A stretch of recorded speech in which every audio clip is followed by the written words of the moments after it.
Bismillahirrahmanirrahim. Assalamualaikum warahmatullahi wabarakatuh. Halo Creativity, ketemu lagi minggu ke-6 nih, guys.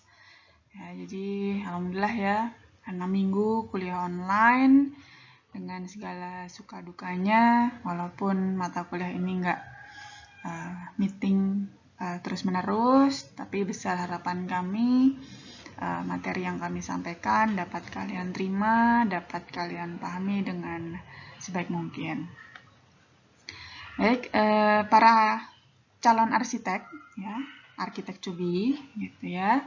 Untuk materi kali ini, kami memang terinspirasi dari sebuah webinar, gitu ya, dengan judul webinar Ruang Hijau, Manusia dan Desain.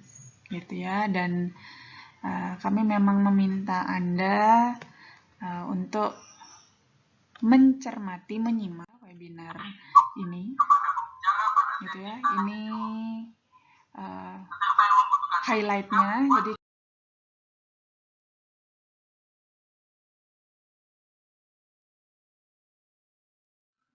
nah, setelah kalian nanti menyimak, ya, karena ini sudah masuk minggu ke-6, coba cek lagi timeline ya. Jadi kita menyongsong UTS dan UTS kita tidak langsung ada di minggu ke-8, tapi kita sudah mulai start dari sekarang. Gitu ya, kurang lebih sekitar 2 minggu. Gitu ya, kita akan mempersiapkan UTS pengantar lanskap ini. Apa sih? Gitu ya. Judul besarnya adalah Define the Context. Ingat ya, kalau ngomong sama orang lanskap, orang urban design juga bisa, termasuk arsitektur sendiri, konteks itu tidak berarti terkait dengan topik pembicaraan saja.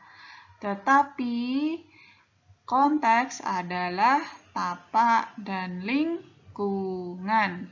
AKA karena ini lanskap, ya AKA lanskapnya.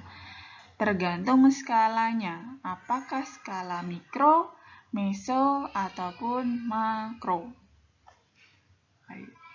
Oke, ingat ya. Oke, kita next. Nah, udah nonton bukan? Udah mencermati dan menyimak si webinar tadi kan? Oke. Langkah pertama adalah silakan melakukan observasi. Ya. Dengan gimana caranya kalian tidak akan sendiri ya, silakan membuat tim, membentuk tim ya, tapi timnya nggak usah banyak-banyak, 2 orang saja cukup gitu. Terus kemudian apa sih yang diamatin, apa sih yang diobservasi, yaitu ruang hijau di lingkungan tempat tinggal Anda ya. Nah, tempat tinggal Anda seperti apa ya, silahkan ya. Kalau Anda landed house ya berarti seperti itu, nanti gambarannya silahkan diamati. Mungkin tidak jauh-jauh, di depan rumah Anda ada ruang hijau. Kemudian kalau di Ponpes silahkan dicek, dicari, diamati ruang hijaunya seperti apa. Kalau yang mungkin tinggal tidak di landed house ya, mungkin di apartemen, mungkin di flat, mungkin di rusun, juga silahkan ya, cari ruang hijau di lingkungan tadi, di high-rise housing tadi, dan silahkan lakukan observasi. Oke. Timbul pertanyaan, loh Bu, ini kan 2 kelompok di mana masing-masing kami tidak berada di daerah kota yang sama, rumah kami berbeda, tidak dan bukan tetanggaan. Nah, baik, silahkan yang akur memutuskan tempat tinggal siapa, ruang hijau tempat tinggal siapa yang akan dijadikan sampel atau objek observasi.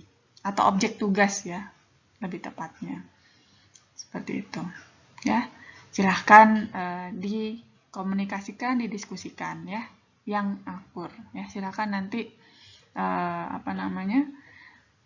tempatnya ya cukup satu ya. Silahkan mau di tempat siapa dari 2 orang tadi.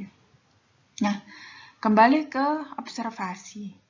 Observasi itu ngapain gitu? Apakah hanya melihat? Iya, betul. Itu juga masih masuk bagian observasi. Ngamatin? Iya. Merasakan? Apa Bu yang dirasakan? Nah, rasa itu berarti kan ada kaitannya dengan indrawi. Ya, 5 lah. Gitu ya. 5 itu yang kalian optimalkan.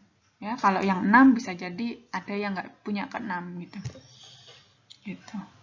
Dan kita tidak di area membicarakan indera yang ke-6 ya. Jadi minimal cukup 5 itu saja kalian optimalkan.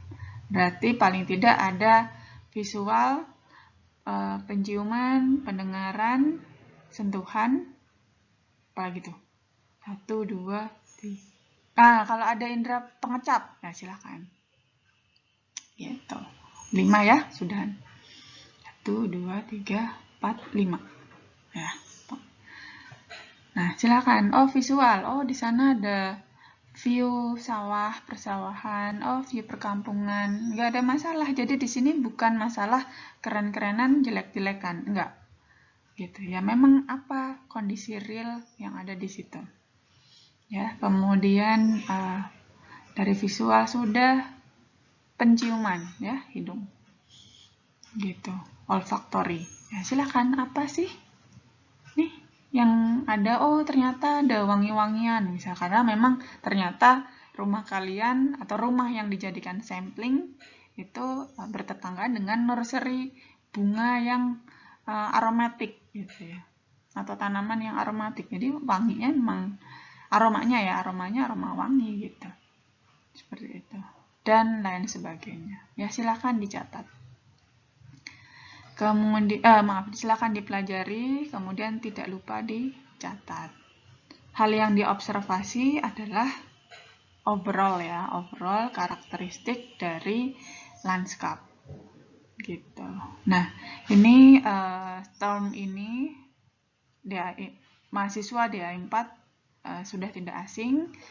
Bagi yang selain DAI 4, mungkin DAI 3 atau yang di atasnya, bagi yang belum tahu atau yang sudah tapi lupa, silahkan akses lagi channelnya jurusan, channel YouTube-nya jurusan, cari DAI 4, kemudian cari materi development phase yang pertama. Nanti highlight-nya ada di slide berikut. Kemudian hasil recording Anda, hasil pencatatan observasi Anda, deliverable-nya, penyampaiannya itu kalian susun di bentuk dokumentasi video. Waktunya jangan panjang-panjang, ya berarti gimana caranya kalian membuat informasi yang sangat efektif dan efisien dalam waktu 1 menit saja. Waktu pengerjaannya cukup 1 minggu saja, karena sekarang insya Allah minggu ke-6, insya Allah jika tidak ada halangan, insya Allah minggu depan di awal perkuliahan sudah harus tersubmit, karena kalian akan melanjutkan proses atau progres berikutnya.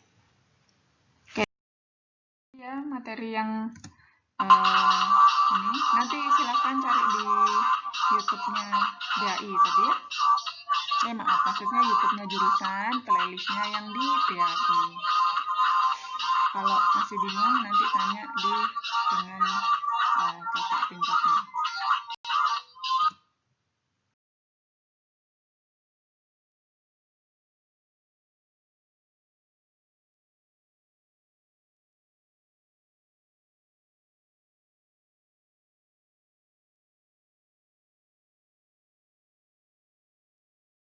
Nah, untuk next gitu ya, berarti di minggu ke-7 kalian sudah melakukan brainstorming berupa observasi. Kalian akan melanjutkan ke tahapan yang namanya problem statement. Nah, ini DAI 4 dan up insya Allah sudah terlatih. Kemudian yang DAI 3 sebenarnya sih sudah dilatih saya rasa. Dari DAI 2 mungkin, dari DAI 2 kemudian 3 sekarang itu sudah dilatih. Cuman jika masih bingung nanti ya tidak menutup kemungkinan kalian bisa diskusi dengan sesama mahasiswa ataupun dengan kami, gitu ya. Kemudian pace ini atau tahapan ini langsung dikerjakan di hari yang sama, ya. Jadi tidak dijadikan PR tapi di hari yang sama dan langsung juga dikumpulkan, seperti itu. Oke. Kemudian nanti ini adalah UTS-nya minggu ke-8. Dari proses yang sebelumnya, gitu ya, kemudian proses sebelumnya yakni observasi, kemudian tadi problem statement, silahkan kalian kemas kembali, tapi kalian review ya, saya yakin bisa jadi, gitu ya, pas observasi mungkin masih ada yang kurang atau kurang tepat, gitu ya, kurang datanya atau kurang pas dan sebagainya. Kemudian pada saat problem statement juga seperti itu, masih galau-galau, gegana gitu ya. Apa sih singkatannya? Galau merana lah, seperti itu.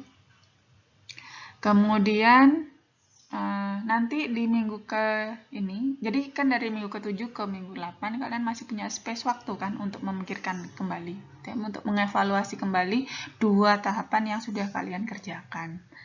Nah, disitulah tahapan perbaikan, penyempurnaan, sehingga kalian bisa menyampaikan ya architect to be, vision to the landscape, ya, the vision, ya, visi kalian gitu ya terhadap objek yang akan kalian jadikan case study ini ke dalam video yang sangat menarik ya. Jadi tekniknya silahkan kalian explore sendiri, mau caranya stop motion kah atau mau caranya sinematik dan yang lain sebagainya, bebas ya.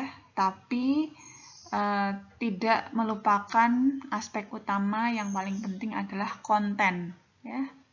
Kami tidak menginginkan, saya tidak menginginkan pribadi keren doang tapi isinya zong, no gitu. Terus apa sih isinya dari video singkat 3 menit ini? Ya, project overview, ya, ruang hijau, ya, ruang hijau, manusia dan desain, gitu ya, inspirasi awal ini tadi ya. Itu mau kalian apakan? Apa gambarannya? Seperti itu. Kemudian ya termasuk vision kalian itu ya, perjelas gitu. Problem statement yang sudah disampaikan menjadi your visions. Kemudian saya yakin kalau hanya ngomongan visi, oh ya A, B, C, D gitu ya, bingung nih kan. Nah, silakan kalian gunakan reference image ya, reference object ya, reference image atau reference object gitu ya, dari preseden-preseden yang sudah ada untuk menggambarkan atau lebih memvisualisasikan solusi-solusi Anda terkait dengan visi yang sudah kalian susun. Oke, saya harap bisa ditangkap ya. Nah, untuk penjelasan lebih detail, teknis-teknis dan sebagainya, tetap cek e-learning ya, rajin-rajin cek e-learning karena di situ semua informasi lebih detail terkait dengan hal teknis ya, seperti itu. Sekian saja yang bisa saya sampaikan kali ini. Selamat bekerja, semoga UTS ini bisa kalian kerjakan sebaik mungkin. Seperti itu. Oke, good luck. Terima kasih atas atensinya. Kita ucapkan alhamdulillah bersama-sama. Terima kasih. Wassalamualaikum warahmatullahi wabarakatuh.